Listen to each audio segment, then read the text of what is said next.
사도행전 2장 42절로 47절 읽겠습니다. 그들이 사도의 가르침을 받아 서로 교제하고 떡을 떼며 오로지 기도하기를 심쓰니라. 사람마다 두려워하는데 사도들로 말미암아 기사와 표적이 많이 나타나니 믿는 사람이 다 함께 있어 모든 물건을 서로 통용하고 또 재산과 소유를 팔아 각 사람의 필요를 따라 나눠주며 날마다 마음을 같이하여 성전에 모이기를 힘쓰고 집에서 떡을 떼며 기쁨과 순전한 마음으로 음식을 먹고 하나님을 찬미하며 또 온 백성에게 칭송을 받으니 주께서 구원받는 사람을 날마다 더하게 하시니라. 아멘. 오늘은 어버이 주일입니다. 어버이 주일이고 5월은 가정의 달이죠. 그래서 가정에 관련된 행사들이 많습니다. 교회도 그렇고 세상에서도 그렇고 여러분 가정에서도 행사가 많을 줄 믿습니다. 그래서 그렇게 힘들고 바쁜 그런 나날들을 보내고 계실 텐데요. 지금 코로나 때문에 많이 축소되었죠. 그러나 그래도 여러 가지 행사들이 있습니다. 그래서 우리가 5월 달 되면 가정에 대해서 관심을 갖게 됩니다. 그렇기 때문에 우리가 가정에 대해서 좀 더 관심을 갖고 또 교회에서도 설교라든가 또 여러 가지 세미나라든가 또는 이런 저희 교회도 특별 새벽 기도회를 하는데요. 가정을 위한. 그래서 우리가 이런 행사들 또 이런 예배들, 세미나들 이런 것들 통해서 가정에 관심을 갖게 되고 또 가정을 다시 한번 뒤돌아볼 수 있는 그런 달이 5월 달이에요. 그런데 우리가 5월 달만 가정에 대해서 관심을 가질 것이 아니라 우리는 가정에 대해서 1년 365일 관심을 가져야 될 줄 믿습니다. 이 가정이라는 것은 우리가 매일 거하는 곳이에요. 매일 거하는 곳이기 때문에 우리가 이 가정에서 여러 가지 문제나 걱정거리나 근심거리 또 여러 가지 시험거리가 가정에 있으면 안 됩니다. 이 가정이 화목하고 가정이 사랑이 넘치고 가정이 하나 될 때 우리가 가정에서 진정한 쉼을 얻을 수 있는 것이죠. 여러분 말씀드린 것처럼 교회와 가정은 우리가 쉼을 얻는 곳입니다. 하나님께서 이 땅에 세워주신 특별한 두 기관 바로 교회고 가정이죠. 그래서 이 가정과 교회가 잘 서야 우리가 쉼을 얻을 수 있는 거예요. 그래서 육신의 쉼을 얻을 수 있는 가정이 올바로 서야 될 줄 믿습니다. 이 가족이라는 것은 뭐예요? 가정이라는 것은 매일 만나는 사람들이죠. 매일 함께하는 거하는 곳이에요. 그런데 그곳에 여러 가지 문제가 있고 여러 가지 충돌이 있고 갈등이 있으면 어떻게 하겠습니까? 쉼을 쉴 수가 없어요. 가정에 들어가고 싶은 마음이 생기지가 않죠. 그러다 보면 어떻게 되겠어요? 우리가 쉼을 얻을 수 없고 육체가 쉬어야 되는데 육체가 쉴 수 없으면 결국 탈진하게 됩니다. 탈진하다 보면 어떤 일들이 일어납니까? 자녀들은 탈선을 하기 시작합니다. 잘못된 길로 가게 되는 것이고 부모들은 어떻게 합니까? 집을 버리게 되는 것이죠. 집을 버리고 가정을 버리고 자신들의 삶을 위해서만 살아가게 되는 것입니다. 그렇게 되면 가정이 무너지고 파괴되는 것이죠. 이 가정이 파괴되는 것을 원하는 건 누굽니까? 바로 하나님 원하시겠어요? 예수님이 원하시겠어요? 예수님이 세우신 가정인데 예수님이 가정을 세우셨는데 가정을 파괴하지 않습니다. 누가 원하는 것입니까? 바로 자기가 원하는 것입니다. 그래서 가정이 파괴되고 붕괴되고 여러 가지 문제가 생기기 때문에 이 가정이 바로 서야 될 줄 믿습니다. 가정이 온전히 서고 바로 서야 비로소 우리가 쉼을 얻고 그 안에서 주님의 뜻을 찾아 나아갈 수 있는 것입니다. 그렇기 때문에 가정의 바로 섬을 위해서 우리가 기도해야 됩니다. 가정의 바로 섬이란 건 뭡니까? 예수님께서 가장 되셔서 질서가 바로 세워져야 되는 것이죠. 그래서 예수님의 가장이 된 그 말씀이 우리 가정에 있는 가장들에게 말씀이 전해지고 그 말씀을 통해서 자녀들에게 또 그 말씀이 온전히 그 사랑이 또 하나님의 뜻이 또 능력이 전해져야 될 줄 믿습니다. 그래서 예수님의 축복이 가장들의 축복이 자녀들에게 이렇게 온전히 잘 전해져야 돼요. 그래서 가정이 다 인가 기도를 위해서 여러분 기도해야 될 줄 믿습니다. 가정의 가장 축복이 무엇입니까? 바로 인가 기도해야 돼요. 그래서 인가 기도 되어서 가정이 다 같이 한 곳을 바라보고 달려나가야 됩니다. 부모 따로, 자녀 따로, 남편 따로, 아내 따로, 또 아들 따로, 딸 따로, 뭐 이렇게 다 따로따로 딴 곳을 바라보고 나가면 어떻게 되겠습니까? 가정이 다 찢어지고 다 분열되겠죠. 그러나 가족들이 다 한 곳을 바라보고 나아간다면 육신적으로나 또 영적으로나 온전한 하나됨을 갖게 되는 것이고 그렇게 되면 가정이 힘을 얻고 그 안에서 어떤 문제가 있어도 어떤 어려움이 있어도 갈등과 분열이 있어도 기도하면서 하나님이 주신 은혜 안에 사랑 안에서 온전히 바로 선 가정이 될 줄 믿습니다. 그렇기 때문에 우리가 주님 앞에 온전히 나아가야 되는 거예요. 그래서 아까 말씀드린 것처럼 가정이라는 것은 질서가 바로 서야 된다는 것입니다. 예수님이 가장 되시고 그다음에 부모들이 또 그 질서가 세워져야 되는 것이고 그다음에 자녀들이 세워져야 되는 것이죠. 그래서 성경에 오늘 제가 묵도 시간에도 말씀을 읽었는데요. 거기에 많은 말씀들이 있습니다. 뭐라고 되어 있습니까? 부모를 공경하라 그랬습니다. 출애굽기 20장 12절에 내 부모를 공경하라. 그리하면 내 하나님 여호와가 내게 준 땅에서 내가 장수하리라. 생명이 길리라. 이렇게 말씀하십니다. 출애굽기 20장의 말씀은 어떤 말씀입니까? 십계명의 말씀이에요. 그래서 1계명부터 10가지의 계명인 10계명이죠. 그 중에서 1계명부터 4계명까지가 뭡니까? 하나님을 향한 계명인 것입니다. 그리고 5계명부터 6계명까지가 인간과 인간 사이에서 계명이에요. 그 중에 5계명 그것이 뭡니까? 내 부모를 공경하라인 것이죠. 그래서 인간에게 주신 계명 중에서 으뜸이 뭐예요? 바로 내 부모를 공경하라인 것입니다. 우리가 부모를 공경해야 될 줄 믿습니다. 부모를 공경하고 나아가야 질서가 바로 선 가정이 될 수 있는 것입니다.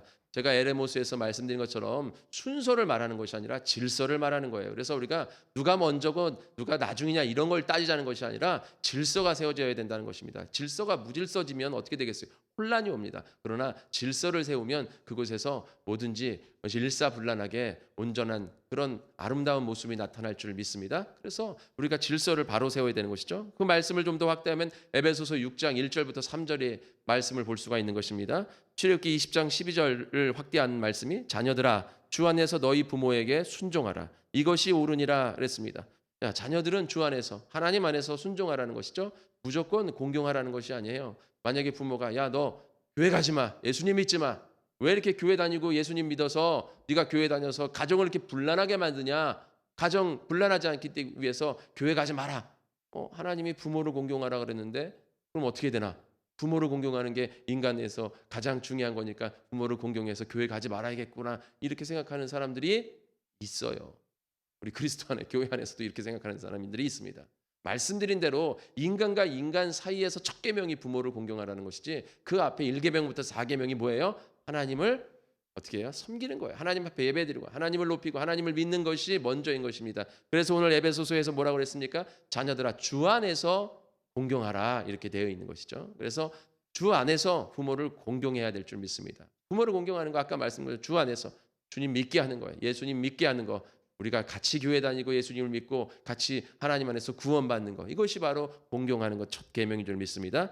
이것이 옳으니라 내 아버지와 어머니를 공경하라. 이것이 약속에 있는 첫 계명이니. 여기서도 말씀드렸잖아요. 첫 계명이라는 것. 아까 말씀드린 대로 인간과 인간 사이에서의 첫 계명이 바로 부모를 공경하는 거예요. 그래서 아버지를 공경하고 어머니를 공경하는 것이 당연한 줄 믿습니다. 여기서 말씀드린 것처럼 이 약속이 있는 첫 계명이다. 이게 뭐예요? 하나님 우리에게 말씀해 주시고 언약해 주신 약속이라는 것이죠. 그 약속이 뭐예요? 부모를 공경하면 뭐가 온다는 거예요? 이 땅에서 잘 되고 장수한다는 거예요. 이 땅에서 잘 되고 장수한다는 거 뭡니까? 축복받는다는 것입니다. 우리 모두 이 땅에서 잘 되기를 원하지 않습니까? 또 어떻게 하기를 원해요? 건강하게 오래 사기를 원하지 않습니까? 이것이 축복이에요. 이 약속을 우리가 받기 위해서는 부모를 공경하면 잘 되고 오래 살 수 있다는 겁니다. 여러분 부모를 공경하시기를 축원드립니다. 또한 여기에는 또 한 가지 비밀이 숨겨져 있죠. 뭐예요? 첫 계명이라는 것입니다. 계명이 뭐예요? 하나님의 명령이라는 것이죠. 우리가 지켜야 될 하나님의 명령인 거예요. 그렇기 때문에 이것은 당연히 우리가 인간의 도리로서 부모를 공경한다는 거 인간의 도리입니다. 그걸 넘어서 하나님의 뭐예요? 명령이라는 거예요. 예수님의 명령이라는 것입니다. 그럴 때 부모를 공경하라는 것은 우리의 사명이라는 거예요. 내가 좋고 싫고가 문제가 아니라 사명이기 때문에 우리가 또 순종해야 되는 줄 믿습니다. 그래서 부모를 공경한다는 거 우리 그리스도인들이 꼭 해야 되는 그러한 모습인 것입니다. 저도 이 말씀을 증거할 때 좀 떨려요. 왜냐하면 저도 부모를 잘 공경하는 스타일이 아니에요. 그렇기 때문에 부모님 여기 앉아 계시지만 저도 참 이 말씀 들을 때 우리 부모님들이 그렇게 말씀하겠죠. 너나 잘해라. 속으로 너나 부모를 공경 잘해. 뭐 이렇게 말은 아주 번드르하게 하네. 이렇게 속으로 생각하실 수 있어요. 그러나 어쨌든 제가 목사로서 여러분들한테 하나님의 말씀을 선포하는 것입니다. 그리고 저도 지금서부터라도 하나님 안에서 부모님을 더 공경해야겠죠. 그래서 우리가 항상 부모를 공경하는 데에서 우리가 출발해야 되는 거예요. 그래서 부모를 공경하는 거 굉장히 중요한 것입니다. 하나님의 말씀으로 우리가 그 말씀의 사명을 감당하시는 우리 그리스도인 되시기를 축원드립니다.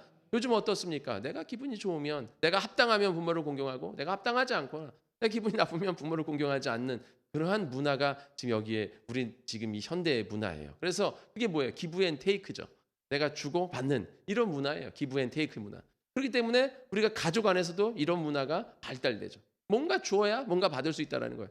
부모가 공경을 받으려면 우리 자녀들한테 잘하라 이거죠. 그런 기브 앤 테이크의 문화가 있어요. 이런 것이 우리 안에 굉장히 좋지 못한 문화인 것입니다. 우리의 문화는 뭡니까? 부모를 주 안에서 공경하라는 거예요. 하나님의 말씀에 벗어나지 않는 한 우리는 부모님을 꼭 공경하고 모셔야 될 줄 믿습니다. 잘 도살펴야 돼요. 이런 권위가 우리 안에 살아나야 됩니다. 권위가 없으면 우리가 하나님의 말씀도 온전히 지킬 수가 없어요. 요즘 시대의 자녀들이 특히 청소년들 또 청년들 또 주일학교 교회 가면 아이들이 없다고 합니다. 제가 저저번 주인가요? 저희 교회에 어떤 목사님이 찾아오셨어요.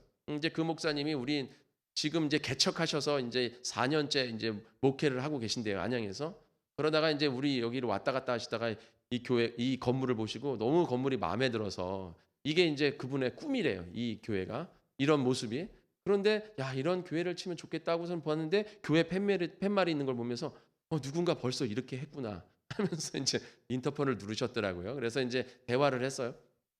그 대화를 하는데 그분이 개척하기 전에 우리 안양에서 그래도 알만한 곳에 이제 아주 큰 교회에 부목사님으로 있었고 또 의왕에서도 또 이름만 들어도 알만한 그런 교회 부목사님으로 이렇게 몇 년씩 있으시다가 이제 개척을 하셨더라고요. 그런데 그렇게 알만한 큰 교회인데도요 청년들이 없어요. 청년들이 없어서 그분이 청년 목회를 했는데 청년들을 막 부흥시키려고 열심히 해가지고 12명인가 13명을 부흥시켰대요. 그래서 막 그걸 되게 뿌듯하게 말씀하시더라고요. 그렇게 큰 교회인데도요 청년들이 이렇게 없다라는 거예요. 지금 청년뿐만 아니라 학생들도 없고 주일학교 애들은 거의 없습니다.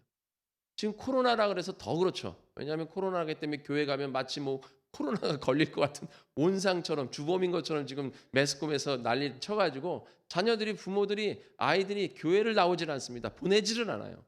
그런데 코로나가 없을 지적에도 그렇게 아이들이 교회에 있지를 못했습니다. 왜 그렇습니까? 권위에 대한 그런 도전이 있기 때문에 그래요. 예전에는요, 우리 시대, 제가 어렸을 때만 해도 어떻습니까? 동네에서 다니다 보면 동네 어른들이 훈계를 하면 어때요? 그 말을 듣고 마치 부모님처럼 생각을 했잖아요. 그리고 또 부모님 말씀은 안 들어도 옆집 아저씨가 찾아와가지고 이만한 놈들이 부모님한테 이럴 수 있어 하고 막 혼내면 또 동네 어른들 말은 또 듣기도 했어요. 그러니까 동네 어른들 또 학교의 선생님들, 교회의 목사님, 교회 선생님, 전도사님, 또 집에 이제 부모님, 또 할아버지 할머님들, 또 고모님들, 친척 어른들 이런 말씀을 어떻게 했습니까? 들었습니다. 두려워할 줄 알았어요. 그 말씀을 듣고 무서워할 줄 알았습니다. 그런데 지금 이 시대에 어떻습니까? 전혀 안 무서워요. 전혀 안 무서워하죠. 말씀 그러든지 말든지 전혀 무서움이 없습니다. 요즘 시대 어제도 인터넷판 뉴스에 나왔는데 말이죠. 60대 택시기사가 그 택시에다가 오바이트를 한 거예요. 구토를 한 거예요, 이 사람이. 그래가지고 이제 나무를 했어요. 그랬더니 20대 청년이 그 택시기사, 그 자기 아버지 뻘 되는 택시기사를 막 땅에 눕혀가지고 막 때려가지고 혼수 상태에 지금 들어갔잖아요. 이런 시대인 거죠. 이제 뭐 누구한테 이제 뭐라 그래요, 이렇게. 나무랄 수 없는 거예요. 뭐라고 이렇게 훈계할 수가 없습니다. 훈계하면 큰일 나는 시대예요. 당신이 뭔데 나한테 그러냐, 이런 거죠. 가정에서부터가 권위가 깨지다 보니까 전체적으로 사회 전체적으로 권위라는 것을 찾아볼 수가 없는 것이죠. 또 권위라는 걸 또 요즘 뭐라 그래요? 꼰대 문화라고 그래가지고 이렇게 말을 우습게 연예인들이 매스컴에서 만들어내가지고 권위는 꼰대다. 이 자녀들이요 권위를 얘기다 하면 이 어린 세대 애들이 꼰대다 이렇게 얘기를 한단 말이죠. 굉장히 안 좋은 방향으로 그 문화를 만들어 버렸어요. 그러니까 이 권위에 대한 두려움이 없습니다. 어른에 대한 두려움이 없어요. 말씀과 훈계에 대한 그런 두려움이 없습니다. 그러니까 그것을 지킵니까? 지키지 않죠. 근데 중요한 건 뭐냐면 이런 문화들이 결국 가정과 교회 안에도 들어오게 되고 그 문화들이 결국 부모를 공경하지 않게 만들고 또 교회 와서 하나님의 말씀을 믿지 못하게 만드는 것이 바로 이 세상의 문화라는 거예요. 우리가 이것을 잘 밝게 깨달아야 됩니다. 그렇기 때문에 여러분들이 가정에서부터 이 권위를 세워야 될 줄 믿습니다. 자녀들이 부모를 공경할 수 있어요. 이제 2부 순서에 우리가 청년 사역자 예배인데요. 제가 이 부분을 좀 강조하려고 합니다. 자녀들이 부모를 공경할 수 있는 그런 마음이 생길 때 사회 전반적으로 권위가 생기고 이런 권위들이 결국 어떻게 해요? 하나님의 말씀을 듣게 되는 거예요. 우리가 왜 이렇게 70년대, 80년대, 60년대 이렇게 교회가 부흥할 수 있었습니까? 부흥할 수 있었던 것은 하나님의 말씀을 들을 때 그 말씀이 참 어른의 말씀, 공경할 수 있는 그 바탕이 있기 때문에 그래요. 바탕이 있기 때문에 그 말씀을 받고 내가 믿지 않더라 그래도 그 어른들의 말씀, 교회에서 목사님의 말씀, 하나님의 말씀, 교회에서 선생님들의 말씀을 듣고 그 말씀에 순종하려고 했던 거예요. 믿음이 있든 없든 그것이 어른들의 말씀이기 때문에 권위의 말씀이기 때문에. 그런데 지금 이 세상은요 권위가 없어요. 믿음이 없으면 아예 듣지를 않습니다. 믿음이 있어도 권위의 말씀을 들으려 하잖아요. 자신이 생각해서 내가 타당하다 생각하고 합당하다 생각하고 내가 들을 만하면 그것을 듣고 그렇지 않으면 안 들어버리는 게 지금 이 시대의 세태인 것입니다. 그렇기 때문에 우리가 항상 부모를 공경할 수 있어야 돼요. 이것은 부모를 공경하는 것뿐만 아니라 내 자신이 잘 되는 일이에요. 이것이 하나님 우리에게 주신 약속입니다. 하나님은 성실하시고 공의로우신 분이기 때문에, 그리고 언제나 언약을 이루시는 분이기 때문에 이 땅에서 우리가 잘 되기 위해서 부모를 공경하는 건 당연한 것입니다. 여러분, 부모를 공경하고 나가야 될 줄 믿습니다. 이렇게 질서가 온전히 세워진 가정이 돼야 될 때 하나님 안에서 아름다운 가정이 될 수 있는 거예요. 또한 이런 모든 것들이 아까 말씀 것처럼 부모만 공경하라는 것이 아니라 부모들도 자녀를 어떻게 돼요? 노엽지하게 말라라고 성경에 기록되어 있는 것이죠. 그래서 내가 부모이기 때문에 자녀를 함부로 대하는 것이 아니라 항상 자녀를 인격적으로 대해야 되는 것이죠. 저번 주에 말씀드린 것처럼 아무리 어린아이라 할지라도 그 어린아이도 하나님 안에서는 하나의 인격이고 하나의 한 귀한 영혼입니다. 그리고 내 자녀가 아니에요. 누구 자녀예요? 주님의 자녀입니다. 그렇기 때문에 항상 자녀를 잘 가르치고 정말 자녀를 잘 양육해야 될 줄 믿습니다. 말씀드린 대로 어린이들은 우리 교회 또 이 세상의 가정의 희망이고 소망입니다. 그렇기 때문에 이 자녀들이 미래예요. 자녀들을 잘 키워야 됩니다. 어린 세대들을 잘 키워야 됩니다. 말씀으로 양육해야 될 줄 믿습니다. 예수님의 사랑으로 키워내야 될 줄 믿습니다. 우리가 훈계와 또한 교훈과 또 사랑과 이 모든 것들이 거기 징계와 그 안에 있어야 돼요. 그래서 정말 아름답게 키워낼 때 그 아이들이 희망이고 소망이 되는 것이고 미래가 되는 것이에요. 근데 그 아이들이 탈선하고 잘못되고 정말 문제가 있는 아이들로 키워진다면 어떻게 되겠습니까? 그런 아이들이 결국 희망이 될 수 없는 거예요. 그러면 그것은 재앙이 되는 겁니다. 제가 아이들한테 재앙이라고 말해서 그 별로 좋은 단어 표현은 아니지만 그럴 수 있습니다. 그렇기 때문에 우리가 더 기도해야 돼요. 지금 이 시대 어떻습니까? 요즘 청년들 바라보면서 깜짝 놀라는 일들이 일어나잖아요. 어제 뉴스, 오늘 뉴스잖아요. 오늘 아침 뉴스에 10대들이요. 렌트카를 빌려가지고 자신들의 그 친구들 10대들 막 돌아다니면서 붙잡아가지고 걔를 차에다 태워가지고 산에 데리고 가가지고 막 패면서 그 비밀번호 내라 그래가지고 또 ATM기에 가가지고 300만 원씩 뽑아가고 막 그런 식으로 막 했다는 거예요. 10대 애들이. 지금은 참 10대 애들이 그 요즘 공공연하게 그냥 나오잖아요. 애들 데려다가 뭐 노래방 가가지고 막 2시간, 3시간씩 때렸다는 둥, 4시간씩, 6시간씩 때렸다는 둥. 굉장히 지금 무서운 시대를 우리가 살아가고 있습니다. 어떻게 될 줄 모르는 시대예요. 그러니까는 지금 이 시대에 이런 아이들이 점점 커지면 어떻게 되겠습니까? 이 사회가. 그럴 때 우리가 더 자녀를 위해서 기도해야 될 줄 믿습니다. 부모를 공경하고 자녀를 위해 기도해서 아름답게 양육된 그런 가정, 온전한 가정, 건전한 가정, 질서가 바로 선 가정이 되어야 이 사회가 온전히 서야 될 줄, 설 줄 믿습니다. 그렇게 대해서는 어떻게 됩니까? 오늘 읽은 말씀이죠. 여기 보면 46절에 날마다 마음을 같이하여 성전에 모이기를 이거예요. 날마다 마음을 같이하다. 지금 이 사도행전 2장 42절부터 47절 말씀은 뭐냐면 초대교회 때의 모습이에요. 초대교회, 교회라는 건 영적 가정을 말하는 것이에요. 이 가족의 모습을 말하는 것입니다. 이 영적 가정이 우리 육적 가정 안에서도 나타나야 될 줄 믿습니다. 그러기 위해서는 어떻게 돼요? 날마다 마음을 같이해요. 가정이라는 것은 날마다 만나는 것이에요. 아까 서두에도 말씀드린 것처럼 내가 좋던 싫던 날마다 만나는 게 가정이에요. 그래서 가정에서 문제가 일어나고 싸움이 일어나면 그보다 곤욕이 없습니다. 왜냐하면 세상에서는 친구랑 싸우면 안 보면 그만이에요. 그렇죠? 집에 가서 안 보면 그만입니다. 전화 안 하면 그만이에요. 만나자고 안 하면 그만입니다. 그러나 가족은 그럴 수가 없어요. 가족은 싸워도 오늘 아침에 싸워도 오늘 저녁 때 또 만나서 또 봐야 돼요. 같이 앉아서 같이 밥 먹어야 돼요. 얼마나 곤욕입니까? 그래서 날마다 같이 하는 것이 가정입니다.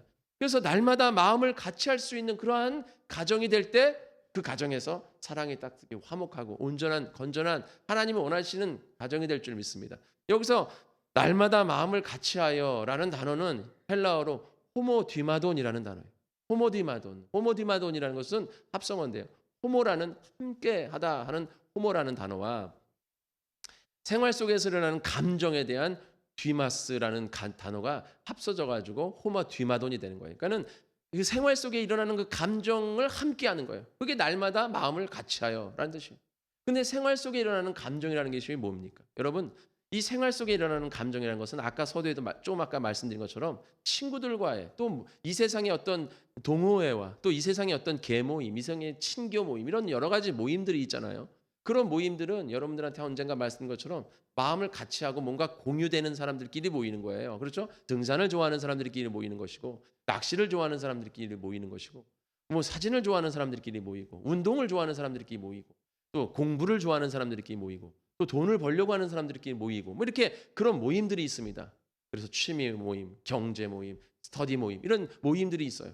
그래서 그거 다 뭐예요? 뭔가 공유되는 모임이죠. 마음이 맞는 거예요. 그러다 마음이 틀어지면 어떻게 됩니까? 탈퇴하면 돼요. 탈퇴. 그런데 가정은 탈퇴할 수가 없어요. 탈퇴하면 탈선이 되는 거예요. 가정을 버리게 되는 것입니다. 그러면 가정이 깨지는 거예요. 하나님은 원하시는 게 아닙니다. 가정이라는 게 그것이 아니죠. 제가 언젠가 이혼 증서에 대해서 말씀드린 적 있잖아요. 이혼 증서. 에레모스에서도 5월 달에 나왔을 텐데 이혼 증서가 왜 발행된 겁니까? 모세가 이혼 증서를 쓰라 그러는 이유가 뭐예요? 이혼하라고 이혼 증서를 쓰란 겁니까? 아니잖아요. 모세 당시에 어땠습니까? 사람들이 이혼을 밥 먹듯이 쉽게 생각했어요. 왜냐하면 뭔가 법적인 이렇게 발달된 그런 시대가 아니라 고대 시대이기 때문에 남편들이 부인한테 마음에 안 들면 너 집에 가 이런 식으로 막 남편들이 여자를 막 내쫓았어요.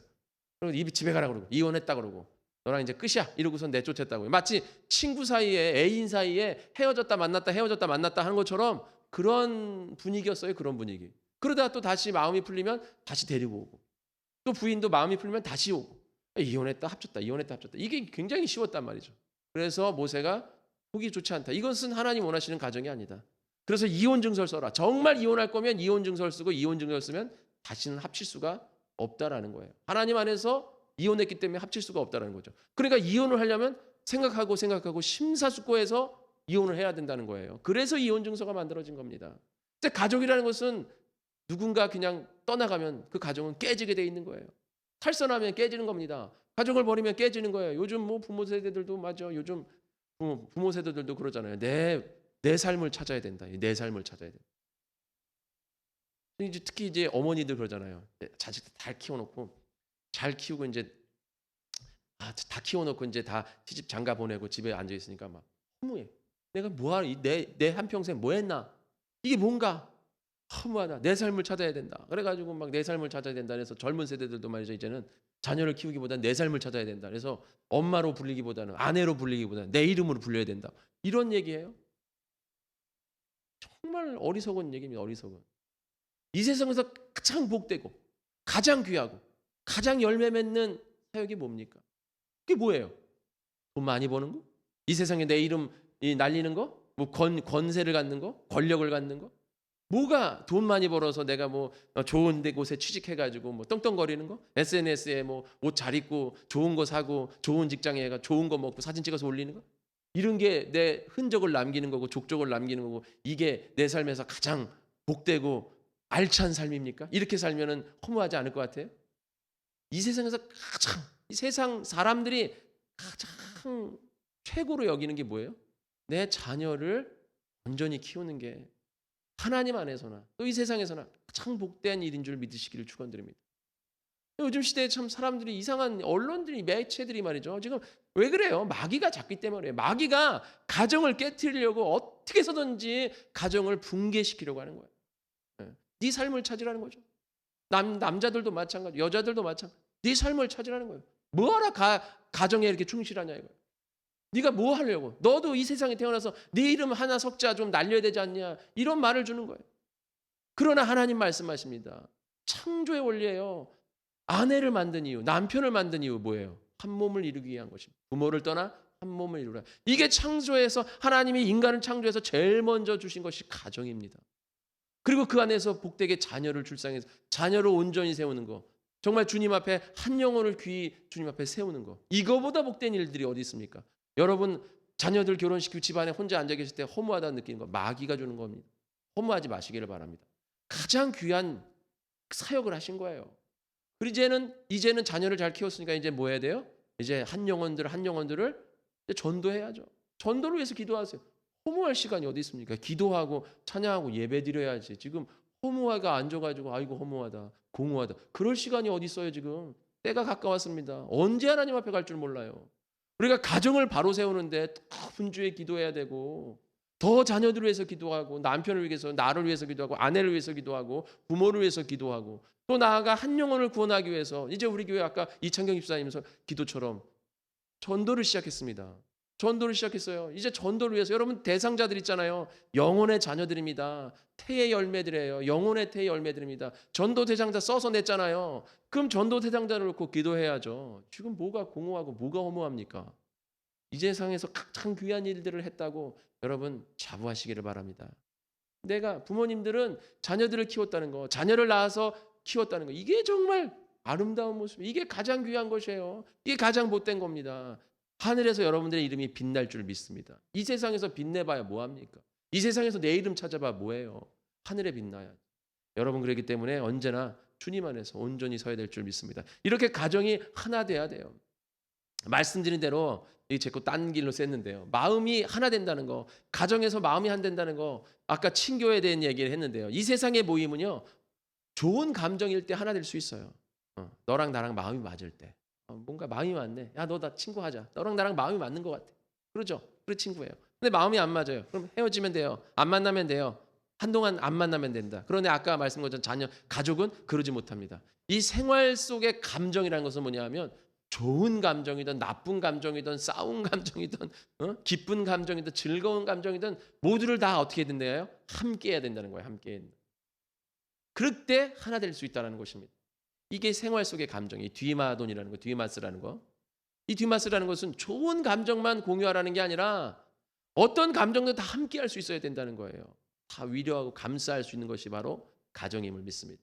그래서 우리가 하나님 안에서 이건 인간의 힘으로 할 수가 없는 거예요. 왜냐하면 인간의 힘으로 바라보면 어떻게 바라보여요? 어떻게 바라보니까 여러분들은 그런 분들이 없겠죠. 우리 성원 침례교회 성도님들. 어떤 분들 보면 그렇게 그 핸드폰에 보면 자기 남편과 아내를 뭐라고 불러요? 여기다 왼수 뭐 이렇게 써. 거기다가 그런 식으로 왼수, 아유 뭐 나쁜 놈, 아유 뭐 이상한 걸 거기다가 저장하는 분들이 계셔요. 그러면 안 되죠. 우리가 그 모든 것들이 하나 될 수 있을 때, 그래서 우리가 그 모든 감정들을 같이 공유할 수 있을 때, 그 안에서는요 좋은 감정만 있는 게 아니잖아요. 가족이라는 게 좋은 감정만 갖고 있어요. 그렇지 않잖아요. 언젠가는 싫고 언젠가는 막 보기도 싫어요. 그런 때 있잖아요. 사랑하지만 그냥 순간적으로 보기 싫을 때 있잖아요. 순간적으로 싫을 때 그냥 같이 옆에 있는 기척만 있어도 막 짜증날 때 있잖아요. 그렇기 때문에 우리는 기도해야 됩니다. 예수님의 사랑 안에서 우리가 그들을 사랑할 수 있을 줄 믿습니다. 오늘 그래서 42절에 뭐라고 그랬습니까? 사도의 가르침을 받아. 사도의 가르침이라는 건 뭐예요? 하나님의 말씀이잖아요. 하나님의 말씀을 받고 그 말씀 안에서 교제하고 떡을 떼며, 이 떡을 뗀다는 건 뭐예요? 성만찬을 말하는 거예요. 그래서 우리 안에서 예배가 바로 서서 하나님과 관계가 바로 설 때, 우리가 하나님 앞에 주신 하나님의 능력과 사랑이 우리 안에 충만할 때 우리 가정이 올바로 설 수 있는 거예요. 그래서 46절에 날마다 마음을 갖춰요 성전에 모이기를 힘쓰며 집에서 떡을 떼며, 여기서 집에서라고 하는 게 서로 돌아가면서 집에서 모이라는 거예요. 그래서 집에서 떡을 떼며 기쁨과 순전한 마음으로 함께한다 이거죠. 그렇기 때문에 우리가 인간과의 관계가, 가정이 바로 서기 위해서 먼저 하나님과의 관계가 바로 서야 돼요. 여러분들이 하나님과의 관계가 바로 서서 교회의 관계가 바로 서야지 그 다음에 가정이 바로 설 수 있는 것입니다. 이 교회가 관계가 바로 서기 위해서는 어떻게 됩니까? 예배가 세워져야 되는 거죠. 예배가 살아야 교회가 살고, 교회가 살아야 가정과 나라, 민족이 사는 줄 믿으시기를 축원드립니다. 그래서 예배를 통해서, 하나님의 말씀을 통해서, 하나님의 능력을 통해서 내가 하나님의 성만찬에 참여함으로, 하나님의 신의 성품에 참여함으로, 하나님의 피와 살의 그 사랑, 예수님의 십자가의 보혈의 사랑에 참여함으로 우리가 그 사랑을 흠복받고 그 관계가 올바로 회복돼야 우리가 가족 안에서도 가족을 바라보면서 나쁜 모습이든 좋은 모습이든 그 모습을 이해하고 그걸 고쳐갈 수 있는 거예요. 그럴 때 하나 될 수 있는 것입니다. 기분 좋다고 뭐 가족이 하나 된다고 해서 서로 기분만 좋고 하하호호 하는 게 가정이 아니에요. 여러분 알다시피 결혼하고 가정 하나 이끈다는 게 쉬운 문제가 아니잖아요. 이게 사람들이 하나 된다는 게, 한 몸을 이루라고 예수님 말씀했지만 한 몸을 이루어 가는 가정이 얼마나 힘들고 고달픕니까? 저도 결혼한 지 이제 30년이 다 돼갑니다. 이제 30년이 지나니까요, 이제 싸울 일이 별로 없더라고요. 이제 알았어요. 원리를 깨달았어요. 30년이 지나니까. 30년이 지나야 알아요. 이게 얼마나 힘든 거예요. 그전엔 몰라. 조금 지혜로우면 하나님의 사랑과 능력이 있으면 일찍 깨달을 수 있어요. 그러나 저 되게 모자라요. 그러니까 30년이 지나야 이제 깨달은 거예요. 아, 우리 가정의 그 어떤 평화를 지키는 걸 알게 된 거죠. 하나님의 사랑으로, 능력으로. 그렇기 때문에 여러분들이 기도해야 됩니다. 하나님과 관계를 바로 서야 돼요. 그래서 여러분들이 예배가 바로 서야 됩니다. 그래야 교회가 바로 서, 그래야 가정과 나라, 민족이 바로 서 있는 게 살아나는 거예요. 아까 말씀드린 마귀는 어떻게든지 가정을 깨트리고 예배를 깨트리려고 하는 것입니다. 그래서 지금 예배를 깨트리려고 하잖아요. 어떻게든지 예배 못 드리게 하고, 예배를 온전히 서지 못하게 하고. 그렇기 때문에 우리가 예배를 온전히 서야 될 줄 믿습니다. 마음을 가지고 나와 있든지 또 집에 있든지 항상 예배 드리기 위해서 소망하고 사모해야 될 줄 믿습니다. 그래서 항상 주님 앞에 예배 드림으로 주님 앞에 나아가야 돼요. 그럴 때 하나님과의 관계가 바로 서고 하나님과의 관계가 바로 서야 그 사랑으로 내가 가족들을 품을 수가 있는 겁니다. 그럴 때 하나 될 수 있는 거예요. 아니 가족이라고 밉지 않아요? 가족이라고 무조건 사랑스러워요? 그렇진 않잖아요. 내 자녀라도 미울 때가 있잖아요. 내 자녀라도 싫을 때가 있습니다. 내 부모라도 공경해야 되는 거 알면서 그게 안 될 때가 있어요. 내 부모 안 될 때 있고 내 부인, 내 남편 안 될 때 있습니다. 어떻게 하겠어요? 기도해야 됩니다. 하나님의 능력을 바라봐야 됩니다. 하나님의 말씀을 붙잡아야 돼요. 그러고 나서 그를 사랑해야 될 줄 믿습니다. 감싸 안아야 될 줄 믿습니다. 그리고 그런 문제 하나하나 해결해 나가야 될 줄 믿습니다. 헌신되어져야 된다는 거예요. 하나 되기 위해서 어떻게 됩니까? 뭐가 난 거 깨져야 되고 부서져야 됩니다. 그걸 만들어 간다는 건 그렇게 쉬운 문제가 아니에요. 정말 그런 어려운 순간들을 다 이기고 지금까지 여러분 온 줄 믿습니다. 그러나 아직도 갈 길이 창창하고 멀어. 그럴 때면 어떻게 됩니까? 더 기도해야 됩니다. 주님 안에서 붙잡아야 됩니다. 그럴 때 우리가 호모디마논 할 수 있는 거예요. 날마다 마음을 같이 할 수 있는 것입니다. 그럴 때 우리가 같이 떡을 떼며 기쁨으로 주님 앞에 찬송하고 기쁨과 감사로 우리 가정의 사랑과 기쁨과 찬양 소리가 감사 소리가 끊이지 않는 그러한 가정이 될 줄 믿습니다. 그래서 그렇게 해야 되는 것입니다. 우리가 항상 주님을 믿고 의지해야 돼요. 주님이 주신 능력 안에 우리가 들어서야 됩니다. 그런데 그런 힘이 없어요. 그럼 어떻게 되겠어요? 내가 짜내서 사랑을 주다 어떻게 되는 거예요? 그냥 탈선해버려요. 탈진해버려요. 탈진해버리면 에라 모르겠다. 네 멋대로 살아라. 난 나 멋대로 살게. 나만 건드리지 마라. 그런 식으로 되는 거예요. 그냥 서로. 그러니까 가정이 어떻게 됩니까? 가정의 대화가 없어지잖아요. 대화가 없어지니까 자녀와의 부모와의도 대화가 없어지고 형제와의 부모도 대화도 없어지고 부부와의 관계의 대화도 없어지고 그냥 가족이 어떻게 가정이 조용해요. 좋은 관점에서 조용한 게 아니라 그냥 아예 그냥 서로 무시해. 무관심한 관점에서 조용한 거예요. 서로 건드리질 않아. 타치를 안 해버려. 이게 문제인 거예요. 내가 타치하고 하는 것도 사랑이 있을 때 훈계하고 사랑이 있을 때 잔소리하고 사랑이 있을 때 뭔가를 하는 거지. 사랑이 없으면요. 아무것도 안 해. 이제 네 마음대로 해라. 나는 내 마음대로 하겠다. 서로 타치만 하지 말자. 그냥 피해만 주지 말자 서로. 이런 관계가 됩니다. 이게 가정의 관계입니다. 기도해야 될 줄 믿습니다. 그래서 온전한 가정으로 세워야 돼요. 자녀를 가르친다는 거 쉬운 문제가 아니라 부모를 공경한다는 것 또한 쉬운 문제가 아닙니다. 부부 간의 관계를 온전히 한다는 거 쉬운 문제가 아니에요. 형제들과의 관계 온전한다는 거 쉬운 문제 아닙니다. 한쪽에서 일방적으로 할 수 있는 문제가 아니에요. 우리가 가족이라는 의미를 되찾아야 될 줄 믿습니다. 우리가 깨달아야 돼. 한 몸을 이룬다는 게 한쪽에서만 된다고 이루어지는 게 아니라 서로 협력해야 되는 것이죠. 그러나 지금 그 한쪽에서 모르고 그것을 깨닫지 못한다면 그것을 깨닫게 하기 위해서 어떻게 해야 돼요? 자녀를 깨닫게 하기 위해서, 부모를 깨닫게 하기 위해서, 남편을 깨닫게 하기 위해서, 부모를 깨닫게 하기 위해서, 형제자매를 깨닫게 하기 위해서 어떻게 됩니까? 교회 나와서 눈물을 흘리며 부르짖어야 될 줄 믿습니다. 기도해야 돼요. 인간이 할 수 있는 부분이 아니에요. 주님 앞에 기도하면서 주님이 주시는 그 능력, 주님이 주시는 사랑, 주님이 주시는 그 사랑으로 또 지혜로 우리가 잘 그 모든 것을 대처해 나가야 될 줄 믿습니다. 어떻게든지 마귀는 가정을 깨뜨리고 교회를 깨뜨리고 여러분과 하나님 관계를 깨뜨린 게 마귀의 뭐예요? 사명이에요. 우리는 뭡니까? 가정을 지키고 교회를 지키고 하나님과의 관계를 지켜내야 될 줄 믿습니다. 그 영적 싸움이 여기에 있는 거예요. 영적 싸움이 교회 안에만 있는 게 아니잖아요. 가정에도 영적 싸움이 있습니다. 여러분은 하나님 앞에 사명받은 줄 믿으시기를 축원드립니다. 가정을 지키는 믿음, 교회를 지키는 사명, 이 사명 가운데서 더 열심히 기도하고 지혜가 부족하면 하나님 앞에 기도하시고 믿음이 부족하면 기도하시고 사랑이 부족하면 기도하시고 능력이 부족하면 기도하고 말씀 봐서 하나님이 주시는 능력과 사랑과 또 지혜로 우리가 가정의 평화를 지키고 가정을 주님이 원하시는 온전한 가정으로 세워나갈 줄 믿습니다. 여러분 기도해야 됩니다. 기도 외에는 이렇게 할 수 있는 것이 없다고 그랬어요. 가정을 파괴시킨 건 귀신이 하는 거예요. 그러니까 귀신을 내어쫓는 것 기도 외에는 이런 유가 나아갈 수 없느니라고 예수님께서 분명히 말씀했습니다. 주님 앞에 나와서 눈물을 흘며 기도해야 될 줄 믿습니다. 영혼들을 위해서 기도해야 돼요. 여러분 우리 간증들 많이 있잖아요. 그렇게 강박하고 그렇게 못되고 그렇게 나쁜 마음을 먹고 핍박했던 사람들도 하나님 앞에 눈물의 기도로 그들을 녹이고 그들을 넘어뜨렸습니다. 다시 한번 우리가 힘을 내서 주님 앞에 기도해야 될 줄 믿습니다. 옛날에는 했는데 지금은 힘들어요. 아닙니다. 지금도 할 수 있습니다. 내가 하는 것 아니요. 하나님이 주신 능력 안에서 할 수 있을 줄 믿습니다.